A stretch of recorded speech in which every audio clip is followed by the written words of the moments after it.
ఈరోజు మనం రెండు ఇంపార్టెంట్ మూవింగ్ యావరేజెస్ని డిస్కస్ చేద్దాం. EMA and SMA. SMA simple moving average అనేది ఒక యావరేజ్.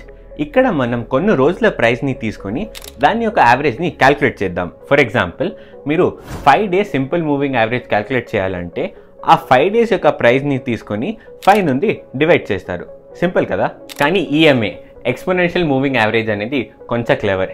ఇక్కడ ప్రీవియస్ ప్రైజెస్కి కంపేర్ చేస్తే రీసెంట్ ప్రైజెస్కి ఎక్కువ వెయిటేజ్ ఉంటుంది. ఫర్ ఎగ్జాంపుల్, మీరు 5 డేస్ ఈఎంఐ క్యాల్కులేట్ చేస్తే 5th డే ప్రైస్కి ఎక్కువ వెయిటేజ్ ఉంటుంది.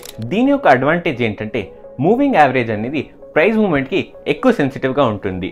ప్రైస్ పెరిగినా లేదా తగ్గినప్పుడు ఫాస్ట్గా రియాక్ట్ అవుతుంది. సో మీకు ప్రైస్ చేంజెస్ని వెంటనే రిఫ్లెక్ట్ చేసే మూవింగ్ యావరేజ్ కావాలంటే ఈఎంఐ చూస్ చేయొచ్చు, లేదా మీకు ప్రైస్ సిచ్యువేషన్ యొక్క స్టేబుల్ వ్యూ కావాలంటే ఎస్ఎంఏ యూస్ చేయొచ్చు.